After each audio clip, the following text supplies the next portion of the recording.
We are in part 2. I think I said part 3 at the 9 a.m., but it's part 2. I get confused. Part 2 of this new series called Your Integrity, Our World. And here's the thing about a lot of us. I can easily, not just you, so I'm not pointing a finger at any part of the series. We can easily be ruled or dominated by our appetites. And I don't just mean appetite for food. And some of you, maybe that's a thing, and you take a lap around Costco for the free samples, and then you change hats and do it again for the chicken teriyaki. I don't know what your thing is. But for others of us, it's like, pretty benign, but it's Netflix, and you get into a really good Netflix show, and they always just they're brilliant, automatically just prompt you into the next one before you know it, and you're like, well, let's just watch a little bit of this. And then 13 episodes later, you're trying to convince yourself you're going to be fine on 2 hours of sleep, so you don't have to raise your hand, but you've done that. Others of you remember when Black Friday was a thing? Like, it's still a thing, but now it's a lot of online shopping. But when people would lose their mind and trample other people for a no-name TV that they were going to get on discount, that's an example of like being ruled or dominated by an appetite. But all of us have had it. Like, there's something we want, and we're willing to temporarily lose our mind to get it. And kind of bigger, more substantial areas in our life, maybe we've done it. And we've watched other people do it. We've watched other people be what I would call ruled by an appetite, to where it so dominates their life, they're literally willing at certain seasons to prioritize it over everything and everyone else. And sometimes, because we have really clear insight into other people's stuff, haven't you watched people to go, I can almost like predict your future or your kid's future or what's going to happen in the next couple of years. Like, this is not going to go well for you. Something's off balance. Something isn't healthy with this.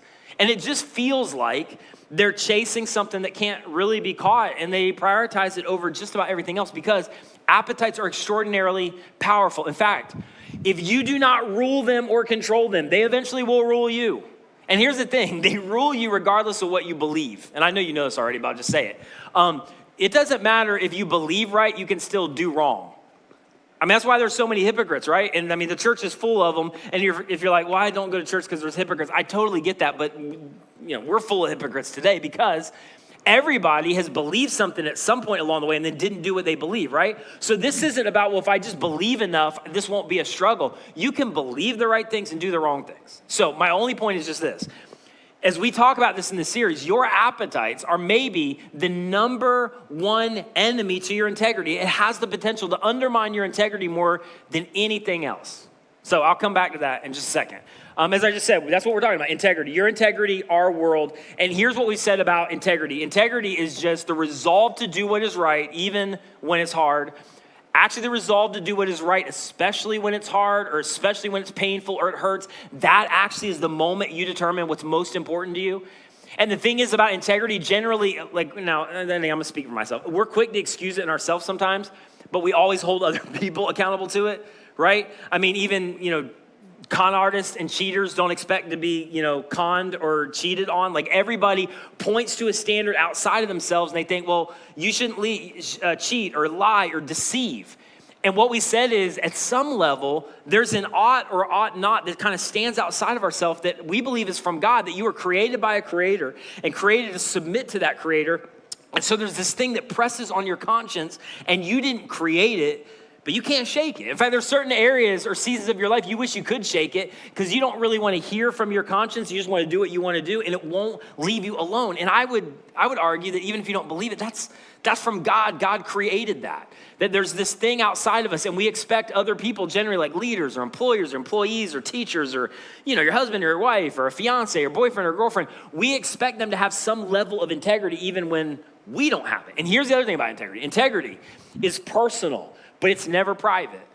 Because when there's a failure of integrity or, we kind of lose it or we go off the rails at some level and compromise it, it's always transferred to other people. Like, other people always, just listen to me for a second, are always impacted by our lack of or compromise of integrity. It's why the series is Your Integrity, Our World. My integrity, our world. My integrity, my family, and my relationships. Your integrity, your family, and your relationships. And so we said our guiding verse for the series, we spent all of last week on, which if you didn't, if you weren't here, I'd love for you to go back and watch and listen to it. Here's the verse. And actually, as you go out today, because I want to help you remember it throughout the series, you're going to get this little decal or sticker that has this verse on it that we talked about. The integrity of the what?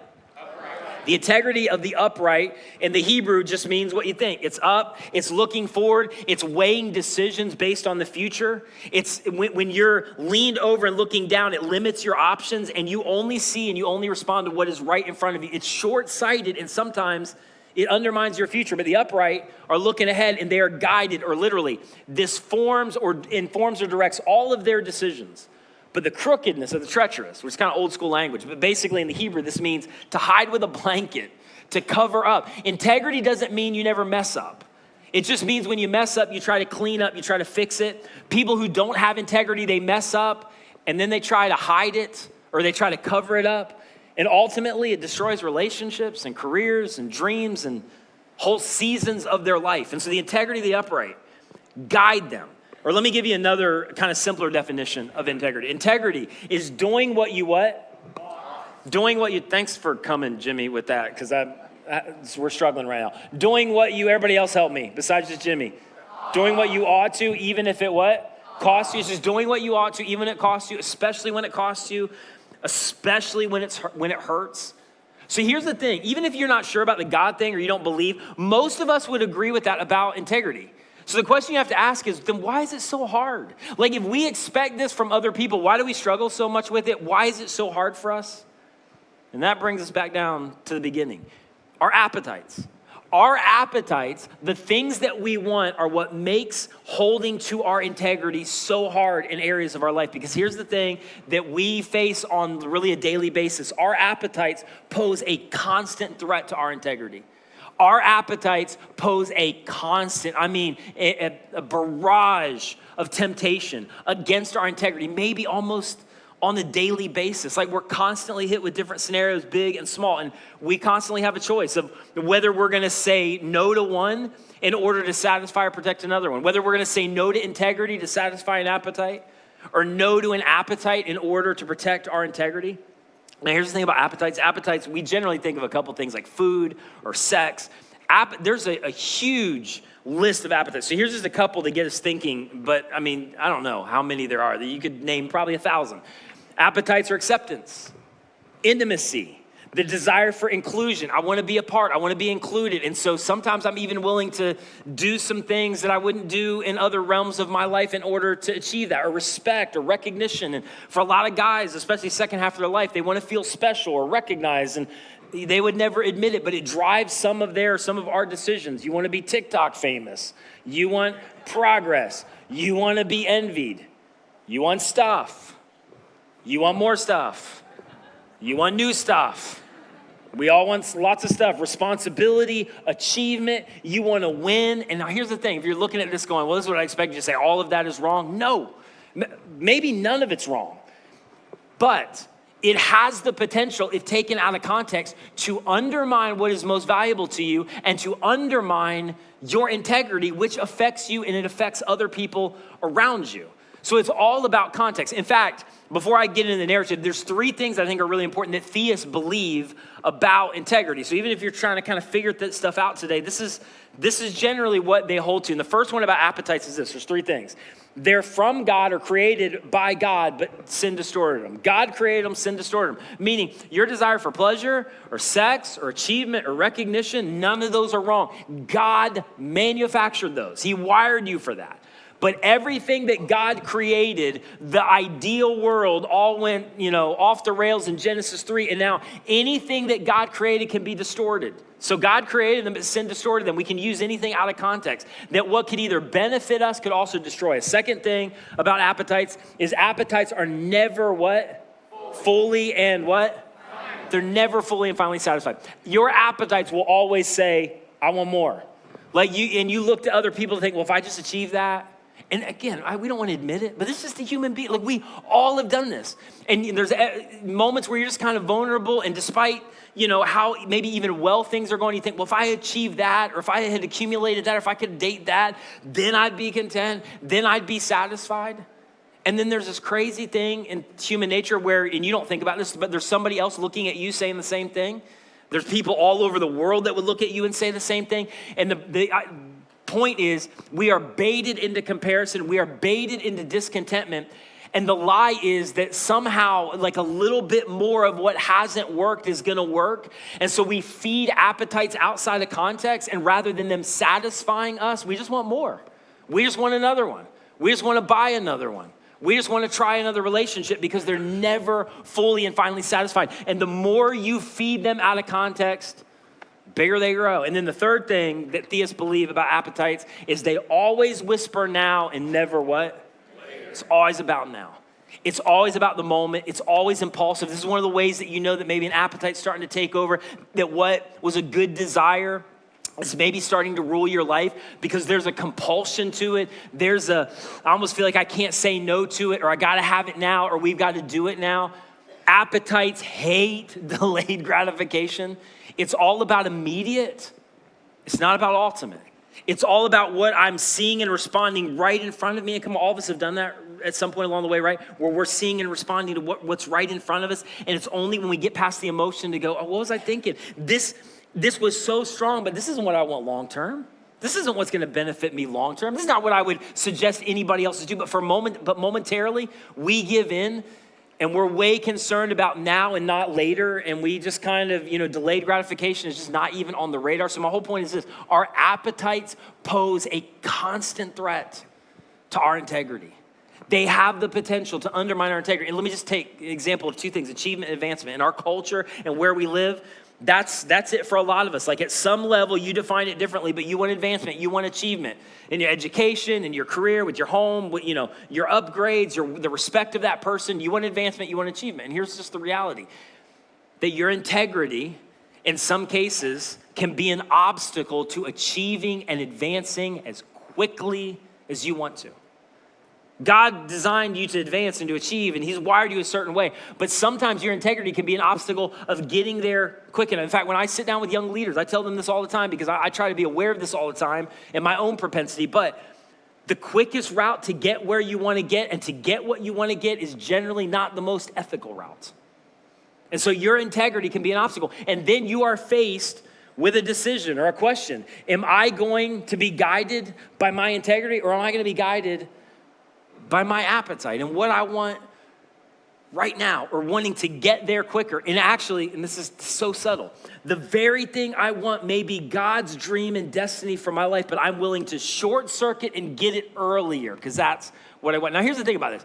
Nobody buys into this to go, well, deceiving or lying or circumventing, like that's just a noble thing to do. Most people would not say that. So they're not making a case of, I do this because it's noble. We do it because it's a means to an end.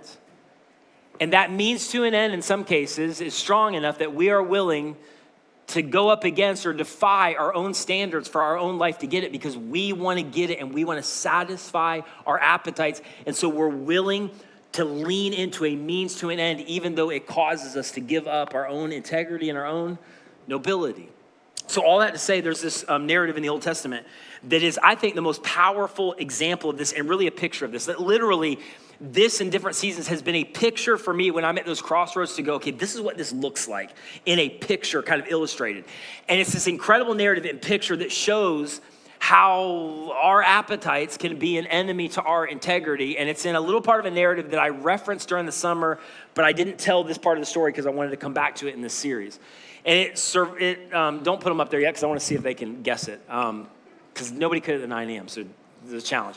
There's two brothers, and one of the brothers in this narrative, this is like 1800 BC, is like warrior, hunter, like, whatever characterizes that. The other brother is like schemer, thinker. He just reads books all day and, cooks a lot. And the two brothers are, thank you. The Tad, was that you over there? Sorry to point you out, but I just happen to know who you are. Jacob and Esau. Nobody got that in the 9 a.m. So Jacob and Esau. Esau was the oldest brother, if you know the story. He came out first, and he got the birthright. Now, real quick, there is no modern equivalent to the birthright. Just to set this up real quick, they would get 2/3 of the inheritance. I'll tell you why this is a big deal. Maybe you know this about ancient culture. Sometimes they had like 100 wives, lots of kids. So you're talking about a lot of cattle, a lot of people, a lot of kids, a lot of money in the ancient kind of archaic culture. So a birthright was a big deal. The other thing that they got, which I think we should consider bringing back, was judicial authority of the family. So those huge families, if you got the birthright, whatever you say goes. So anytime there's a family dispute or quarrel, you can just step in to go, I'm going to decide this because I have the birthright. I mean, how many would bring that back? Okay, so yeah. And then the third thing is there was kind of some semblance of God's blessing. And so it was a big deal. I mean, if you got the birthright, you got everything. You got wealth, you got influence, you could tell everybody in your family what to do. Who doesn't want that? And so that's where the story picks up. That's Esau's right, his birthright. In the story of Jacob and Esau, and here's what the writer of Genesis tells us that gives us such an incredible picture of what I'm talking about. It says in verse 27 of chapter 25, the boys grew up and Esau became a skillful hunter, if I can say that, a man of the open country, while Jacob was content to stay at home among the tents. And then 28 starts to show you like there's kind of some stuff going on in the family that set up some of this dysfunction. Their father Isaac, who had a taste for wild game, loved Esau. This is part of the problem here. But Rebekah loved Jacob. And so once when Jacob was cooking some stew, Esau came in from the open country and he was what? Hebrew word, literally hangry. Is how it's translated. I'm just kidding. There's no Hebrew word hangry. But he was angry. He's starving, he's exhausted, and this is so important. He's right at a place, and this is true of all of us, but in different contexts, where we're most vulnerable because his appetites are engaged at a level they aren't in other areas or other seasons of his life because he knows where he's at and what he's not getting and what he needs. His appetite's engaged. His defenses are down because he's exhausted. And his senses are heightened of, I know what I need and I know what I want. And he's more vulnerable in this moment than he is in 90% of the rest of his life, which is true of us. Like there are certain seasons of your life, in some cases, just because of what's going on physically. You're physically exhausted, you're emotionally exhausted, you're going through a difficult time. There's something you're not getting out of a relationship and you start to look to other relationships. And in any other season, you would have never considered that unethical or unwise decision. But because your defenses are down, and your senses are heightened over what you're not getting and what you want, and your appetites are engaged, you would have never considered that affair in another season. You would have never made that financial purchase in another season. But it's like you're a sitting duck because of where you are in that moment, in that season of your life. And that's exactly where Esau is. He's like a sitting duck. And he's right in the place where he is vulnerable to make a really bad decision. And so verse 30, he said to Jacob, what? Quick. That's an appetite talking. That's I got to get it now. I got to get it quick. I'll do whatever it takes. I'm not even sure I'm thinking straight. But an appetite is always about, immediate, not ultimate. Delayed gratification is not even on the radar. It's like, we need to make it happen. We need to get this done. We need to sign on this tomorrow. I want it. Let's go after it. That when you feel the urgency to do something quick or just move it forward or somehow just ignore those three voices that are contrary to what you want to hear, you need to stop and pause because that may be an appetite that's out of control. So Jacob is like, quick, let me have some of that red stew, I'm famished. And Jacob replied, this is so ridiculous. Okay, first, sell me your birthright. But basically, Jacob finds himself where younger brothers don't often find themselves, which is they have all the leverage. And they're going to, leverage it for everything that they've got. This was the equivalent, like when I was growing up, I had two brothers. My one brother was 6 years older than me, so every once in a while he'd come in late, and he doesn't want our mom to know that he came in late. And so you'd be like, well, how badly do you not want mom to know that you came in late, right? And then you would negotiate something really, like I would just throw something out ridiculous to go like, let's just start there and then we'll negotiate down. And then I would end up like, I don't know, listening to his CDs or something. Like that's what I ended up getting. But you always start like with some crazy, my boys actually will do this to me, kind of a different context where they'll go, can we play Xbox for 5 hours? Like, no, you've never been able to play. And then they'll start, because they're already kind of shrewd and a little bit shady, that they'll start to negotiate, well, you're kind of tired. Do you want us to do all the farm chores or whatever? And I'm like, well, that does sound good. And so then they negotiate me down to like an hour of Xbox time when I didn't plan to give them any, but they start absurd and then they get down to what they really want, which is exactly what Jacob is doing. He's like, I'm going to go big, go home. I'm going to throw something out that nobody in their right mind would ever do, and then we'll figure out where we're going to settle. And so he's like, all right, Esau, give me your entire birthright, judicial control of the family, 2/3 of the inheritance, God's blessing. What do you think? And everybody on the outside of the story is like, are you kidding me? I mean, Jacob, that's almost dumb to start there. Who would give up their birthright for that? Who would give up their birthright for a bowl of stew? Who would give up their birthright for a year's supply, a lifetime supply of chunky Campbell's soup or whatever the big, like, who would compromise their integrity for a bowl of stew? Who would compromise their integrity for their respect to the people around them or their own self-respect? Who would compromise their integrity for the respect of their kids? Who would compromise their influence? Who would compromise their reputation for a bowl of stew? Nobody. And everybody. Because we've all done it. And we've all been in the moment where we make some kind of trade that honestly, as we look, it was absurd.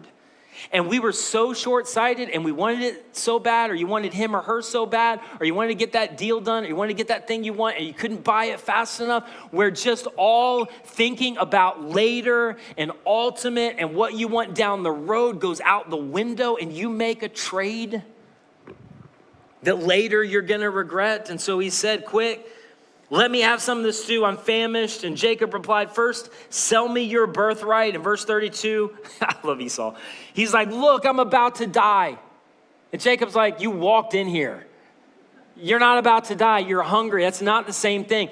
But here, this is so important. I love the human psychology this brings out. Esau's kind of doing what I do. He's doing what you do, I bet, at some point along the way. He is starting in advance to build a narrative.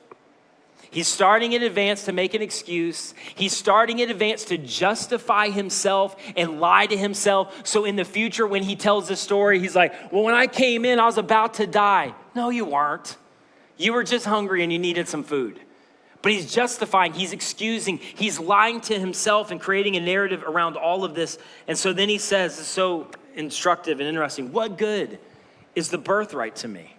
Or if I can put it in a different context, what good is the birthright to me, what? Right now. Because that's the issue. What do you mean, what good is the birthright to you? It's everything. You have undoubtedly spent your entire life with this is my identity. This is what is mine. This is what I'm working toward. This is what I'm waiting for. But basically, Jacob is kind of playing on the fact of, but it doesn't do you any good until our father dies. And that's a long way off. That's not right now. And there's things you want now. Who has time to think about later? Who has time to weigh their decisions in light of where you're going to be 10 years? You should think about right now. The integrity of the upright, looking ahead, not leaning over, with my options limited, where I just see and respond to what is right in front of me, but I'm weighing my decisions and my direction based on where I want to end up and who I want to be and what I want down the road. The integrity of the upright will guide them. It's not about immediate, it's about ultimate. It's not about now, it's about later. And here's the thing, I don't need to say this. Later is longer than now. You should write that down. Later is long. Now is now. And now is gone. Now, I don't see anybody writing it down. Now is gone. That now is now gone. And there Jacob is, and there Esau is. And Esau is so hyper-focused on right now that he's willing to trade everything immediately for what he ultimately wants. He's willing to do whatever it takes in the moment without thinking about what is coming later. And so Jacob said, because he's so shrewd, all right, swear to me first. So he swore an oath to him, selling his birthright to Jacob. And then Jacob, verse 34, gave Esau some bread and some lentil stew. And I bet it was good. And he ate and he drank it. And then he got up and he left. And the stew was gone, and so was his birthright. Ate the stew in 15 minutes, got up, stew's gone, it's over, he feels better, and now the stew is no more, and neither is his birthright. But it is so hard to see that in a moment. What ends up being a 30-minute encounter that we end up in with somebody else, and that 30-minute encounter is over, but the marriage is gone. or we have 5 minutes where we just got to tell them what we think. We just got to get it off our chest. So we spend 5 minutes getting it off our chest and telling them everything that's built up that we want to tell them. And we got it off our chest, and now the 5 minutes are over and we momentarily feel better, but the relationship is irretrievably fractured. Or it took us 2 minutes to sign on the dotted line, and we signed and went our way, and then all of a sudden the lease is no longer present in our life, but the lack of peace, or the lease, but the lack of peace that we feel from a bad financial decision still lingers.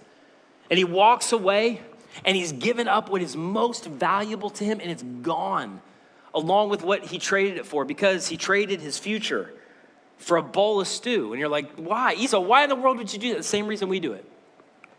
Because of an appetite that got out of control, that blinded him to the moment, to not even think about the future. This is how the narrative ends.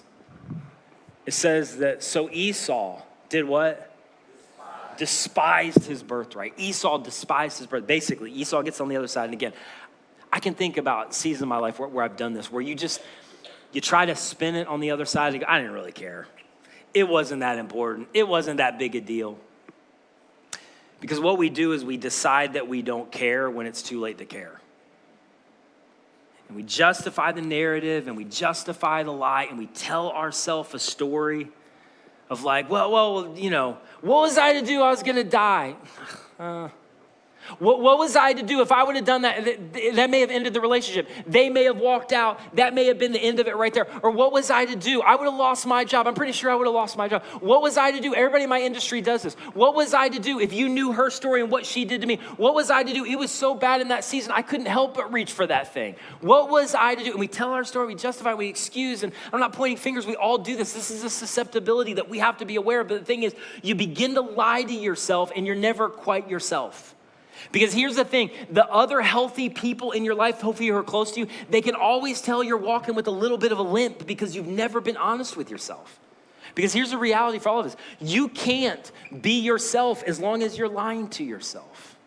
You cannot fully be yourself as long as you're lying to yourself. Or maybe, more to the point, nobody can know yourself. Nobody can really know you and really know who you are as long as you're lying to yourself, because there is a part of you that is reserved. In fact, it's reserved even from you because you're not telling you the truth. And there's a piece of you that is not available in that relationship, and they may not even know what the problem is. And you may not know what the problem is because you haven't connected the dots, but there's something in that relationship where there's a lack of intimacy. There's a lack of, I want to know you, but you can't be known. And probably or possibly the root of that is there is a lie that you're telling yourself that you've never owned up to, and you can't know yourself and others can't know you as long as you hold to that lie. That's exactly where Esau is. And worst of all, it hampered and it short-circuited relationships for generations to come. In fact, Jacob's deceit and Esau's short-sightedness would set off a chain reaction of events, if you know the story, that ripped a family apart for generations because of what he wanted in the moment. Because our appetites will constantly compete with our integrity. What we want now,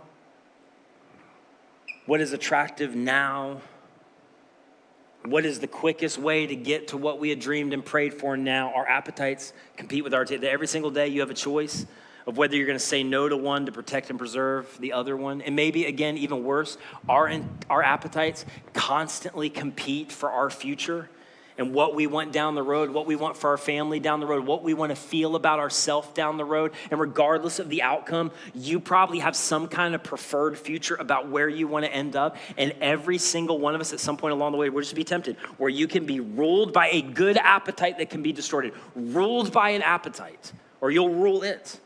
You will rule your appetites, or in some cases, they'll ruin you. They'll ruin me. And you will be tempted to trade a bowl of stew for what is most important to you. But the thing is, it never looks like it in the moment. Like we never see, because it's always a series of decisions in a lot of cases. Like we don't see really what's at stake. Well, I'm just, We don't see them trading screen time for a relationship that might end. We don't see that a few more hours at work, it's not going to sabotage the respect of my kids because it's just one time, it's one moment.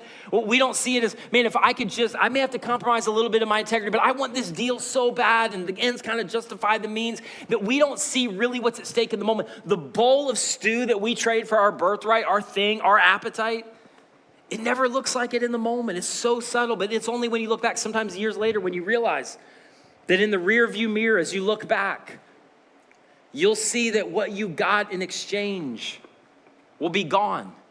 Like the very thing that you traded it for, it's not even in your life anymore. They're not even in your life anymore. You don't even drive it anymore. You don't even know them anymore. It's gone.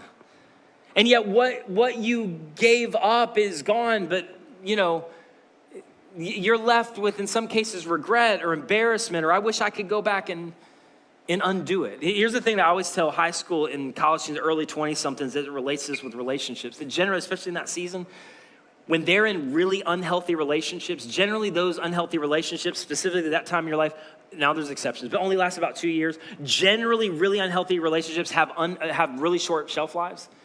And the thing that I've watched over and over again in years of ministry is, especially in that season, they will get into those unhealthy relationships, and then later on they'll get out of them. And as they look back, what they gave up or what they ultimately experienced was almost worthless. And maybe even worse is that in some cases it was embarrassing, it was regretful, and there's certain things that they gave up for the sake of that really unhealthy relationship that were irretrievable. Like not unforgivable and not beyond God's grace and what God wanted to do in their life. But we all know this. There are certain things that are forgivable but not retrievable. You can't go back and unhurt certain people. You can't go back and undisappoint certain people. You can't go back and undo some of your past. And every time there is an appetite that begins to rule and get you to move into the moment and not consider the future, you have to pause, because your appetites will always ask you to make trades that you will regret later on. So here's the question, and we're going to wind it down. What's your bowl of stew? Like, what is it? What's your thing? And it's not bad, and that's where it can be deceptive. And you can even maybe justify it, and you have justified it. It's achievement, it's recognition, it's pleasure, it's one more, it's that thing. It's, I want them to be more involved. Whatever the thing is that you are after, it's another upgrade. But what is your bowl of stew, and what is competing with your integrity right now? Like, what's the thing right now that like, this is where I'm susceptible? This is the thing where if I get in the right situation where appetites are engaged and defenses are down and my sentences are heightened, I could make some decisions or do some things that I maybe later would regret. What's competing with your integrity, and what is competing for your preferred future right now, which is what we never think about. That my decision is informing my future and where I want to end up and ultimately where I want to be. Or maybe even more kind of convicting question, what or who is difficult to say no to right now that you ought to say no to? It's not illegal. It's not even immoral. But it is undermining your future. Or to put it in another way, what are you talking yourself into that the people that you love would talk you out of if they knew, but they don't know? Because appetites always whisper, it's not that big a deal. It's not that important. It's not immoral. It's not illegal. We're always justifying. And yet, that if you had to share it with somebody else that you respected, you would have trouble explaining it. I mean, that's so instructive for me. That's so convicting for me. And here's the thing that you have in common with Esau, and I have in common with Esau. And you hear me say some version of this all the time, but it's just true. You have no idea. Right now, you're on the verge of some stuff, or you're thinking about some stuff, or you just got this ongoing struggle where like that thing has the potential to take me out in regard to my integrity. You have no idea as you weigh or consider that or struggle with that. You have no idea what hangs in the balance. You have no idea what hangs in the balance of your decision of whether you're going to choose to trade your future for something that is here now and it'll be gone later. So decide, I'm going to stand up. I'm going to live upright. I'm going to be one of those people that begins to exercise the muscle of integrity, because it is a muscle to be exercised. I'm going to live upright, and I'm going to look to the future, not immediate, ultimate, not now, later. I'm going to allow my integrity to inform and direct my decisions, even when it costs me. Even when it hurts me in the moment, because later is greater and better than now. So do what you ought to. even when you don't want to, because you're going to be glad you did it down the road. The people who are closest to you are going to be glad they did down the road. And I'm just going to leave you with this uncomfortable question. What is your bowl of stew? Don't trade your future for it. Don't trade your future family for it. Don't trade your reputation or your integrity for it. Don't trade your feelings about you for it. And God can heal, and God can redeem, and God can restore anything. But he's given you a heads up ahead of time. The integrity of the upright, guiding them, that's better. That's a better life. That's life to the full. If you haven't yet, the best way to engage in this series, or one of the ways, text reading plan to 94,000. If you haven't jumped on this yet, you should, because we're talking about this all month long. We'll give you 3 kind of devotional plans every single week, so it's not a huge ask, and it'll just really help you engage and take a next step. So do that today. We'd love for you to engage with it. And the next week, back to school bash, show up in host mode, invite somebody, and pray about what God wants to do in part 3. And if you guys would you just pray with me? I know I've had you stand a lot, but I just feel like I want to do that one more time. Would you just stand with me in this moment? Because I think for some of you, I want to pray over how this hits you, like right now, because I know a message or series like this I've heard from so many people already into week 2. It's just so personal. And in some cases, it's so, you can't really hide from it, because immediately there's some things that come to the surface of your mind. And so let me just pray that God would give you the wisdom to know what to do with that right now. And kind of the courage to face it. And so, Jesus, I just pray that you would do your thing in this moment for some of us that are already weighing some of the stuff that we've got in the past where our integrity did not guide us. I just pray that you would meet us with your grace and to recognize that we can be people of integrity even with the mess. But rather than messing up and trying to somehow cover up, we would move in the direction to try to fix and to reconcile and to heal and to be people of integrity, to own, to stop telling ourselves the lie, to stop hiding behind the excuses so that we can be fully ourselves. I pray for others of us that right now, like that question, what's our bowl of stew? We know. We know what it is. We know we've struggled with maybe for a while. I pray that you would give us clarity and wisdom to know what we need to do next. And God, just give us the courage to do it. To not pray about it, to not intend to do it, but just actually do it. And we pray all of this in your incredible name, the name of Jesus. Amen.